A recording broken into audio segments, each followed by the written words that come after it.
Welcome to point decoded. Kavitha leaks అన్నది కొనసాగుతూనే ఉంది. అంతేకాకుండా కవిత లీక్స్ అనడానికన్నా కవిత ఇక్కడ నిజంగానే ఒక తిరుగుబావుట ఎగరవేసింది అన్నదైతే మనం ఇక్కడ చెప్పాల్సిన అవసరం కనిపిస్తుంది. కవితను మనం చూస్తున్నాం. ఓవైపు తెలంగాణ ఉద్యమ సమయం నుంచి కూడా తెలంగాణ జాగృతి పేరుతో ఎప్పటికప్పుడు తెలంగాణ సాంప్రదాయాలు కానివ్వండి, తెలంగాణకు సంబంధించిన సంస్కృతిని కానివ్వండి ప్రపంచవ్యాప్తం చేయడంలో కానివ్వండి, అప్పటికే ఉన్న ఏదైతే ఇష్యూస్ ఉన్నాయో వాటిని ఉద్యమం ద్వారా ప్రజల్లోకి తీసుకెళ్లే క్రమంలో కూడా కవిత పాత్ర అనేది ఖచ్చితంగా ఇక్కడ మనం అప్రిషియేట్ చేయాల్సిన అవసరం మనకు అనిపిస్తుంది. ఎప్పటి నుంచో సంప్రదాయంగా కానివ్వండి, ఏదైతే తెలంగాణకు సంబంధించిన రక్తంలోనే ఉన్న కొన్ని సంస్కృతి ఏదైతే ఉందో దాన్ని మరొకసారి ప్రజలకు గుర్తు చేసి దాన్ని ఉద్యమంగా నడపడంలో కానివ్వండి, ఉద్యమంలో దాన్ని పార్ట్ చేయడంలో కానివ్వండి, కవిత కృషి అన్నది అనలేని విషయంగానే మనం ఇక్కడ చెప్పాల్సిన అవసరం కనిపిస్తుంది. ముఖ్యంగా చూస్తే కవిత ఏదైతే తెలంగాణ రాష్ట్రం సాకారమైన తర్వాత తను చేసిన కృషిని మరొకసారి మనం గుర్తు చేసుకోవాల్సిన అవసరం ఉంటుంది. అంతేకాకుండా ఎంపీగా తన వాణిని వినిపించే క్రమంలో, అలాగే తెలంగాణకు సంబంధించిన విషయాల్ని దేశవ్యాప్తంగా డిస్కస్ చేసే విషయంలో కూడా తను చేసిన కృషి కూడా మనం ఇక్కడ ఒకసారి గుర్తు చేసుకోవాల్సి ఉంది. అయితే ఈ సందర్భంలో టీఆర్ఎస్ నుంచి బీఆర్ఎస్గా మారిన తర్వాత ప్రైమ్గా మనం చూస్తే 2019 ఎన్నికల సమయంలో 2018 ఎన్నికల సమయంలో కవిత ఓడిపోయిన తర్వాత ఆమెకి ఎమ్మెల్సీ ఇవ్వడం కానివ్వండి, ఎమ్మెల్సీ ఇచ్చిన తర్వాత సిచ్యువేషన్స్ అన్ని మనం చూస్తే కవిత ఎంతో కొంత అక్కడ నిరాదరణకు గురైందా అన్న విషయాన్ని కొంతమంది అప్పట్లో కూడా మాట్లాడేవాళ్ళు. బట్ ఏదైనా సరే కూతురు ఎంపీగా ఓడిపోయిన తర్వాత వెంటనే ఎమ్మెల్సీగా ఇచ్చి తనని అధికారంలోకి వచ్చిన తర్వాత మంత్రివర్గంలో కూడా తీసుకోబోతున్నారంటూ ఎప్పటికప్పుడు మనకి దానికి సంబంధించిన లీక్లు వచ్చాయి. కానీ బట్ అదైతే కంప్లీట్ అవ్వని సిచ్యువేషన్ మనం గతంలో కూడా చూసాం.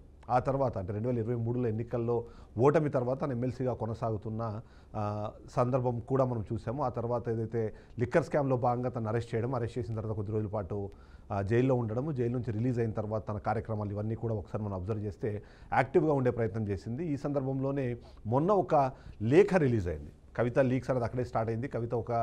కవిత రాసినట్టుగా చెబుతున్న ఒక లేఖ రిలీజ్ అవ్వడము, ఆ లేఖ లీక్ అవ్వడం అనేది జరిగింది. లీక్ అయిన తర్వాత ఆ లేఖలో సారాంశాన్ని మనం చూసినా సరే కేసీఆర్ చుట్టూ కొన్ని దయ్యాలు ఉన్నాయన్న విషయాన్ని ఆమె చెబుతూనే ఆ దయ్యాలు ఇవాళ పార్టీని భ్రష్టు పట్టించడానికి ప్రయత్నాలు జరుగుతున్నాయి, దాంట్లో వాళ్ళ పాత్ర చాలా కీలకంగా ఉంది అన్న మాట మాట్లాడిన నేపథ్యంలో మరొక ప్రశ్న ఆమె అడిగింది. ఆ ప్రశ్న ప్రకారము కవిత అంటే నేను నా పార్టీ అధినేతకి అలాగే నా తండ్రి అయిన కేసీఆర్కి ఒక లేఖ రాస్తే ఈ లేఖను లీక్ చేసింది ఎవరు?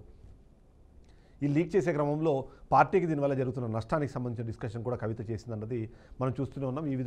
ఈ సందర్భంలో కవిత చేసిన కీలకమైన వ్యాఖ్యలు కానివ్వండి, సూచనలు కానివ్వండి, ఆ సందర్భంలో లేవనెత్తిన కొన్ని అంశాలు అన్నది ఖచ్చితంగా ప్రతి ఒక్కరూ సాధారణంగా తెలంగాణ రాష్ట్రంలో మాట్లాడుకుంటున్న మాటలు. అందులో ముఖ్యంగా బీఆర్ఎస్ పార్టీకి సంబంధించి కొద్దిమంది నాయకులు కూడా చెబుతున్న విషయంగానే మనం చూడాలి. ఈ సందర్భంలో అసలు నా లేఖను లీక్ చేసింది ఎవరు అని ఆమె ఒక ప్రశ్న చేసింది.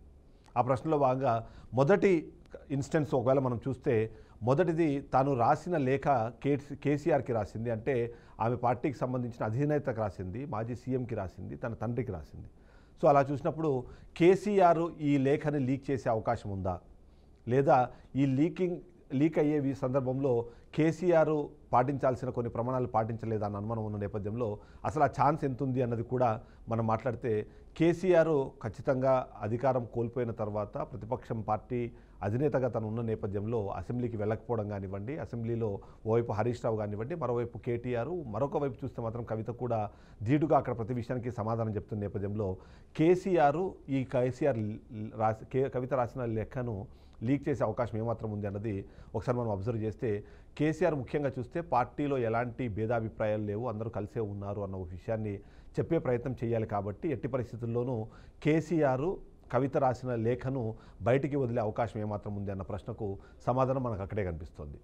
ఓవైపు మొదటి నుంచి కూడా హరీష్ రావు అలాగే కేటీఆర్ మధ్యలో ఈ ఆధిపత్య పోరు జరుగుతోంది అన్న మాటలు వినిపిస్తున్న నేపథ్యంలో కూడా దాన్ని ఎప్పటికప్పుడు కట్ చేసే ప్రయత్నం కానివ్వండి, దాన్ని ముందుకు వెళ్లకుండా ఆపే ప్రయత్నం కానివ్వండి కేసీఆర్ చేస్తూనే వచ్చారు. అందులో ఆయన సక్సెస్ అయ్యారని మనం చూడాలి. అందులో భాగంగానే వర్కింగ్ ప్రెసిడెంట్గా కేటీఆర్కి బాధ్యతలు అప్పచెప్పిన తర్వాత కూడా హరీష్ రావు అసంతృప్తి ఉన్నా సంబంధం లేకుండా ఆయనతో కలిసి వర్క్ చేసే సిచ్యువేషన్ మనం చూసాం. కానీ రీసెంట్గా జరిగిన ఒక సభ తప్ప మిగిలిన అన్ని సందర్భాల్లో కూడా వాళ్ళిద్దరూ కృష్ణార్జున్ లాగా కలిసి ముందుకు వెళ్తున్నారు అని ప్రజల్లోకి ఒక మెసేజ్ని తీసుకెళ్లే ప్రయత్నం చేస్తున్న నేపథ్యంలో సొంత కూతురే తనకి వ్యతిరేకంగా మాట్లాడిందన్న విషయాన్ని ప్రజల్లోకి రాకుండా ఉండాలి అంటే కేసీఆర్కి అలా అందిన ఏ లేఖ కూడా బయటికి రాకుండా కేవలం ఆయన మాత్రమే చదువుకొని దాన్ని సంబంధిత వ్యక్తులతో డిస్కస్ చేయడం కానివ్వండి, లేకపోతే డైరెక్ట్గా కవితతో మాట్లాడే ప్రయత్నం కానీ చేసినట్టుగానే మనం ఇక్కడ భావించాలి. సో ఈ కేసీఆర్ ఏదైతే ఉందో కవిత రాసిన లేఖను లీక్ చేసే అవకాశం అనేది చాలా తక్కువగా అనుకోవాలి.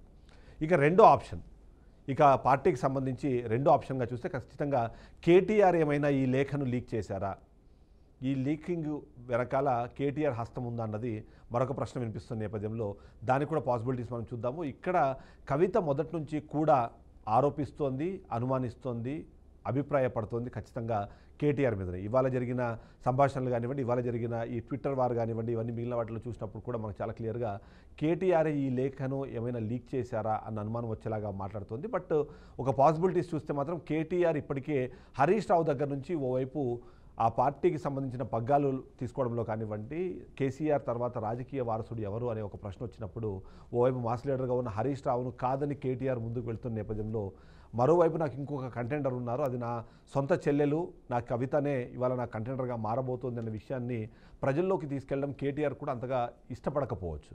ముఖ్యంగా పార్టీలో ఉన్న లుకలుకలు కానివ్వండి, పార్టీలో మరో పవర్ సెంటర్ ఎదుగుతోంది అన్న అనుమానం జనాల్లో వచ్చినా, కార్యకర్తలు రెండుగా చీలిపోయే అవకాశం ఉంది. కేసీఆర్ యాక్టివ్గా ఉన్నంతకాలము కేసీఆర్ చెప్పినట్టుగా అందరూ వినాల్సిందే. కాబట్టి కేటీఆర్ ఈ సందర్భంలో దీన్ని లీక్ చేసి తద్వారా వచ్చే నెగిటివిటీని తను మూటకట్టుకోవడానికి సిద్ధంగా ఉన్నారా లేదా అంటే నా ఉద్దేశం ప్రకారం మాత్రం కేటీఆర్ మేబీ ఆ ప్రయత్నం చేయకపోయి ఉండొచ్చు అన్నదే మనం చూడాల్సిన అవసరం మనకు కనిపిస్తుంది.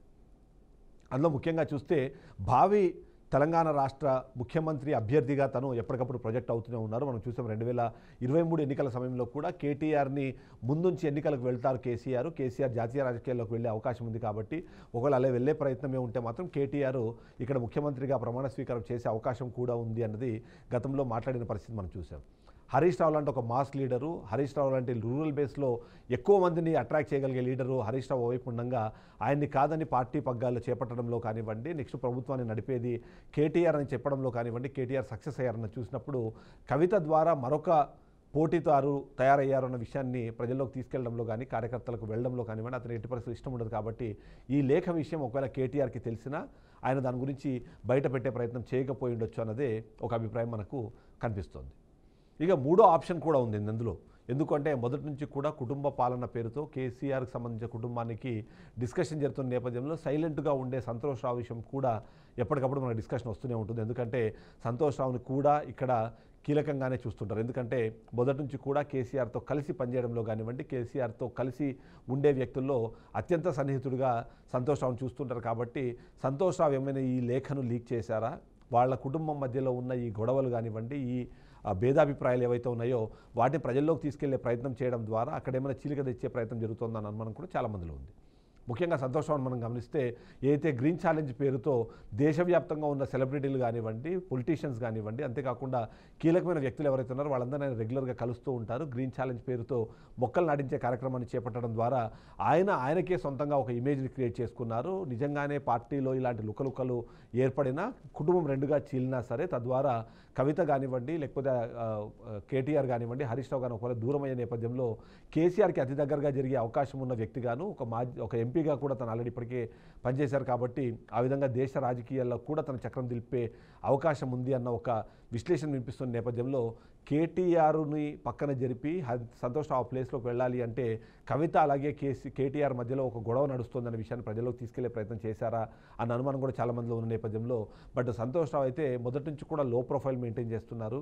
తన పెదనాన్నకు సపర్యలు చేయడానికి ఎక్కువగా ఇష్టపడ్డారు. పార్టీ కార్యక్రమాల్లో కానివ్వండి, మిగిలిన వాటిల్లో కూడా ఎక్కువగా పార్టిసిపేట్ చేయలేదు అన్న నేపథ్యంలో ఏదైతే అంచనా ఉందో అంచనాను కూడా మనం కొట్టిపారాల్సిన అవసరమే మనకు అనిపిస్తుంది. ముఖ్యంగా చూస్తే మాత్రం ఏ ఒక్కరు సంతోష్ రావు ఈ పని చేసుంటాడా అన్న ప్రశ్న అడిగితే చాలామంది పార్టీ కార్యకర్తల్లో కూడా నో అనే సమాధానం మనకు ఎక్కువగా వినిపిస్తుంది. ఇక నాలుగో పాసిబిలిటీ ఏంటి, నిజంగానే ఈ లేఖను ఒకవేళ లీక్ చేస్తే దానివల్ల జరిగే లాభం కానివ్వండి, దానివల్ల జరిగే ఆ చర్చ కానివ్వండి ఎవరికి లాభం చేకూరుతుంది అని ఒక ప్రశ్న ఇస్తే మాత్రం అందులో చివరిగా వినిపిస్తున్న పేరు, ప్రముఖంగా వినిపిస్తున్న పేరు కవిత. అంటే కల్వకుంట్ల కవితనే తను రాసిన లేఖను తను అమెరికా నుంచి ఇండియాకు వచ్చే 2 రోజుల ముందు ఆ లేఖను లీక్ చేయడం ద్వారా నేను ఇప్పటికే దీనికి సంబంధించి డిస్కస్ చేస్తున్నాను. పార్టీలో ఉన్న లుకలుకలు కానివ్వండి, పార్టీలో జరుగుతున్న ఒక రకమైన ఆధిపత్య పోరు, ముఖ్యంగా హరీష్ రావును పక్కన నెట్టి కేటీఆర్ ముందుకు వెళ్తున్న నేపథ్యంలో ఆయన కాకుండా రాజకీయ వారసురాలుగా నేను ఎందుకు ఉండకూడదు అనే ఒక ఒపీనియన్ వచ్చేలాగా, అంతేకాకుండా వరంగల్ సభకు సంబంధించి చూసినప్పుడు కూడా అక్కడ జరిగిన తప్పులను ముఖ్యంగా దాన్ని మొత్తాన్ని తన భుజాల మీద నడిపించిన కేటీఆర్ని విమర్శించేలాగా ఆ లేఖలో ఎక్కువ వివరాలు ఉండేలాగా చూసుకొని ఆ లేఖని కవితనే లీక్ చేసింది అన్న ఒక వాదన కూడా వినిపిస్తుంది. దీంట్లో పాసిబిలిటీస్ అయితే కొద్దిగా ఎక్కువగానే కనిపిస్తున్నాయి. ఎందుకంటే కవిత లేఖ లీక్ చేయడం ద్వారా జరిగే పరిణామాలు ఏవైతే ఉన్నాయో అవి ఎక్కువ లాభం చేకూరేది ఖచ్చితంగా కవితకే. ఎలా చూసినా సరే కవిత అలానే కేటీఆర్ లేదా హరీష్ రావు, ఈ ముగ్గురిని మనం చూసినప్పుడు హరీష్ రావు ఓవైపు మాస్ లీడర్గా ఉంటూ ఇక్కడ మొత్తాన్ని చక్కబెట్టిన నేపథ్యంలో వర్సెస్ కేటీఆర్ అనగానే ఆయన ఎంతో కొంత కేసీఆర్ వైపు తీసుకొని పక్కకు జరిగిన నేపథ్యం ఉంది. కానీ కేటీఆర్ చాలా అగ్రెసివ్గా ముందుకు వెళ్తున్నప్పుడు ఆయనకి ఈక్వలెంట్గా ఆలోచిస్తున్న వ్యక్తి మనం కవితగా మనం ఒకవేళ విశ్లేషిస్తే కవిత ఈ లేఖను లీక్ చేసిందని అనుకోండి. ఎందుకంటే చాలామంది కవితకు సంబంధించిన వర్గీయులు ఎవరు ఆ లేఖ లీక్ అయిన సందర్భంలో వాళ్ళ పిఆర్ఓలు కానివ్వండి, లేకపోతే వాళ్ళకున్న వ్యక్తిగత సిబ్బంది కానివ్వండి, ఒక్కరు కూడా ఫోన్లో ఆన్సర్ చేయలేదు. నేను పర్సనల్గా నేను ఫోన్ చేసినప్పుడు కూడా వాళ్ళు ఆన్సర్ చేయలేదు. అంటే ఎంతో కొంత ఆ విధంగా ఏమైనా నడిచింది అన్నది ఒక ప్రశ్న అయితే చాలామందిలో వినిపిస్తుంది. ఇక్కడ మనం ముఖ్యంగా ఆలోచించాల్సింది, కీలకంగా అబ్జర్వ్ చేయాల్సిన విషయం ఏంటి అంటే నిజంగానే ఈ తిరుగు బావుట అన్నది అసలు ఎప్పటి నుంచి ప్రారంభమైందని కూడా ఒకసారి విశ్లేషించాల్సిన అవసరం ఉంది. 2023 ఎన్నికల తర్వాత రిజల్ట్స్ వచ్చాయి. రిజల్ట్స్ వచ్చినప్పుడు నిజంగానే అనుకున్న దానికన్నా ఘోరమైన రిజల్ట్స్ తెలంగాణ రాష్ట్రంలో బీఆర్ఎస్ పార్టీకి వచ్చాయి. అందులో ముఖ్యంగా చూస్తే కీలకమైన నేతలందరూ ఓడిపోవడం కానివ్వండి, మంత్రులు మాజీ మంత్రులు ఓడిపోవడము, కీలకమైన నేతలందరూ ఓడిపోయి ఓవైపు ఇబ్బంది పడుతున్న పరిస్థితుల్లో ఆ తర్వాత జరిగిన పరిణామం ఏదైతే పార్లమెంట్ ఎన్నికలలో చతికిలబడి బీఆర్ఎస్ పార్టీ మనుగడ సాధ్యమా అని ఒక ప్రశ్న వచ్చే నేపథ్యం కూడా మనం చూసాం. ఇదే కాకుండా అదే సందర్భంలో మొదటిది ఏదైతే కేటీఆర్ దీనికి సంబంధించి మాట్లాడుతున్న నేపథ్యంలో కేసీఆర్ ఒకవైపు సైలెంట్ అయిపోవడము, కేటీఆర్ హరీష్ రావు చాలా అగ్రెసివ్గా ముందుకు వెళ్తున్న నేపథ్యంలో కవిత అరెస్టు జరగడం అన్నది ఓవైపు తెలంగాణ రాష్ట్రాల్లో ఒక కుదుపుగా చెప్పాలి. ఎందుకంటే గతంలో మనం చూసినప్పుడు కూడా బీజేపీ పార్టీ ఎందుకు 2023 అసెంబ్లీ ఎన్నికల్లో గెలవలేదు అన్న ప్రశ్నకు చాలామంది చెప్పే విశ్లేషణలో కూడా కవిత మీద ఓవైపు స్కామ్లకు సంబంధించిన ఆరోపణలు చేస్తూనే బీజేపీ ఆమెను అరెస్టు చేయకపోవడాన్ని చూసినప్పుడు బీజేపీ బీఆర్ఎస్ రెండు ఒకటే అని కాంగ్రెస్ ఏదైతే చెప్పిన వర్షన్ ఉందో దాన్ని నమ్మి కొద్దిమంది ఓట్లు కాంగ్రెస్ వైపు వేశారు అన్న అనుమానాలు కూడా చాలామందిలో ఉంది. దానితోటి పార్లమెంట్ ఎన్నికల సమయంలో కూడా మనం అబ్జర్వ్ చేస్తే బీజేపీకి బీఆర్ఎస్ ఓటు మొత్తం ట్రాన్స్ఫర్ అయింది. అందుకే బీజేపీ ఇక్కడ 8 సీట్లు సాధించగలిగింది అన్న ఒక విశ్లేషణ వినిపిస్తున్నప్పుడు దానికి పూర్తి స్థాయిలో కవితకు సంబంధించిన అరెస్ట్నే వాడుకున్నారు అన్నదాన్ని కూడా చూపించే ప్రయత్నం చేశారు. ఇక్కడ మనం చూస్తే తిరుగుబావుటాకు సంబంధించిన డిస్కషన్ జరిగే నేపథ్యంలో ఇప్పటిదాకా కవిత ఎలాంటి ఉద్యమాలు చేసింది, అధికారం కోల్పోయిన తర్వాత ఆమె ఏదైతే స్కామ్ విషయంలో అరెస్ట్ అయ్యి బయటకు వచ్చిన తర్వాత ఆమె చేసిన మొత్తం ఉద్యమాలన్నీ మనం గమనిస్తే కూడా ఆ ఉద్యమాలు ఎంతో కొంత బీఆర్ఎస్ పార్టీకి వ్యతిరేకంగానే చేసినట్టుగా మనము విశ్లేషించాల్సిన అవసరం కనిపిస్తుంది. మొదటిది మనం చూస్తే ఏదైతే మహిళలకు 33% రిజర్వేషన్ కావాలి అంటూ ఏదైతే చేసిన ఉద్యమం ఉందో ఆ ఉద్యమ సమయంలో కూడా మనకు రెగ్యులర్గా వినిపించిన ప్రశ్న బీఆర్ఎస్ పార్టీ 2014 నుంచి 18 మధ్యలో అధికారంలో ఉన్నప్పుడు ఒక్క మహిళా మంత్రికి కూడా లేకుండా ఎలా క్యాబినెట్ నడిపారు, ఆ సమయంలో మహిళలకు సంబంధించిన చాలా నామినేటెడ్ పోస్టులను కూడా భర్తీ చేయకుండా ఆపడం అన్న దాని మీద డిస్కషన్ జరిగింది. అంటే దాన్ని బట్టి చూస్తే మాత్రం బీఆర్ఎస్ పార్టీ ఏదైతే మహిళలకు ఇవ్వాల్సిన గౌరవం ఇవ్వలేదన్న ఆరోపణలు వినిపించాయో అదే పాయింట్నే మొదటగా కవిత తన ఉద్యమంలో భాగంగా 33% మహిళలకు రిజర్వేషన్ కల్పించాలనే పేరుతో తను స్టార్ట్ చేసినట్టుగా మనం చూడాల్సిన అవసరం అయితే మనకు కనిపిస్తుంది. ఇక రెండో అంశం చూస్తే జ్యోతిరావు పూలే ఏదైతే ఉందో ఆయనకు సంబంధించిన విగ్రహాన్ని అసెంబ్లీలో నెలకొల్పాలంటూ చేసిన మరొక ఉద్యమాన్ని చూసినప్పుడు కూడా ఓవైపు బీఆర్ఎస్ పార్టీ అధికారంలోకి రాకముందు టీఆర్ఎస్గా తెలంగాణ ఉద్యమ పార్టీగా ఉన్నప్పుడు నిజంగా తెలంగాణ రాష్ట్ర సాకారం అయ్యి టీఆర్ఎస్ పార్టీ అప్పుడే టీఆర్ఎస్ పార్టీ అధికారంలోకి వస్తే దళితుల్ని ముఖ్యమంత్రిని చేస్తాను అనడం కానివ్వండి, దళితులకి 3 ఎకరాల భూమి ఇస్తానని చెప్పడం కానివ్వండి, ఇవన్నీ జరిగిన పరిస్థితి మనం చూసిన సిచ్యువేషన్లో అది జరగలేదు. ముఖ్యమంత్రిగా కేసీఆర్ ప్రమాణ స్వీకారం చేశారు. 3 ఎకరాలకు సంబంధించిన డిస్కషన్ను తర్వాత జరగలేదు. ఆ తర్వాత వచ్చిన దళిత బంధు అన్నది కూడా కేవలం కొద్దిమందికి మాత్రమే ఇచ్చి ఎక్కువ మంది ప్రజలకు ఇవ్వకపోవడాలు ఇలాంటివన్నింటినీ కూడా కలిపి చూసినప్పుడు ఎంతో కొంత ఆ తిరుగుబావుట ఎగరేయడం కానివ్వండి, ఆ ఉద్యమం చేసింది. కానీ ప్రస్తుతం ఉన్న కాంగ్రెస్ పార్టీ కన్నా ఎక్కువ గతంలో దీన్ని నెరవేర్చలేకపోయిన బీఆర్ఎస్ పార్టీ మీదనే అనే టైప్లోనే మనకు అనిపిస్తోంది. మరొక కీలకమైన ఆరోపణ బీఆర్ఎస్ పార్టీ మీద మనం చూసినప్పుడు కేవలం అగ్రకులాల వాళ్లకు మాత్రమే ఎక్కువ శాతం పదవులు దక్కాయి, బీసీలకు సముచిత న్యాయం దొరకలేదు అనే విషయం మాట్లాడుతున్న నేపథ్యంలో బీసీలకు రాజ్యాధికారం అనే పేరుతో బీసీలకు సంబంధించిన మరొక ఉద్యమాన్ని కూడా చేపట్టారు కవిత. ఆ సందర్భంలో కూడా ఆ తిరుగుబావుట అన్నది కాంగ్రెస్ పార్టీ మీదనో లేకపోతే కేంద్రంలో అధికారంలో ఉన్న బీజేపీ పార్టీ మీదనో కాకుండా అది పూర్తి స్థాయిలో టీఆర్ఎస్ పార్టీకి వ్యతిరేకంగానే జరిగిందన్న అనుమానం వచ్చేలాగానే తన ఉద్యమం సాగింది. ఇక లేఖలో ప్రస్తావించిన వివరాలు చూసినప్పుడు కూడా బీజేపీ పార్టీతో బీఆర్ఎస్ పార్టీ అంటకాగుతోంది. ఫ్యూచర్లో దాని విలీనానికి సంబంధించిన ప్రతిపాదనలు కానివ్వండి, దానికి తగ్గట్టుగానే ఆ కార్యాచరణ కదిలింది, ముందుకు వెళుతోంది అనే విధంగానే ఆమె చేసిన వ్యాఖ్యలు కానివ్వండి, రాసిన లేఖలో ఉన్న వివరాలు కానివ్వండి చెప్తున్న పరిస్థితి మనం చూస్తుంటే, ఇవాళ కూడా తను మాట్లాడే నేపథ్యంలో బీజేపీలో బీఆర్ఎస్ విలీనానికి సంబంధించి ప్రతిపాదనలు వచ్చినప్పుడు నేను నో అని చెప్పాను అని చెప్తోంది. అంతేకాకుండా మరొక కీలకమైన అంశము బీఆర్ఎస్ పార్టీ నుంచి వినిపిస్తున్న వర్షన్ చూస్తే మాత్రము ఆమె ఇప్పటికే కాంగ్రెస్ పార్టీకి అనుకూలంగా పనిచేస్తోంది. కాంగ్రెస్ పార్టీకి కోవర్టుగా తను మారింది అని కొన్ని ఆరోపణలు చేస్తున్న నేపథ్యంలో బీఆర్ఎస్ పార్టీకి బీజేపీ పార్టీకి సంబంధించిన అనుబంధం గురించి కానివ్వండి, లేకపోతే దానికి సంబంధించిన సంబంధాల గురించి కవిత మాట్లాడుతున్న పరిస్థితి.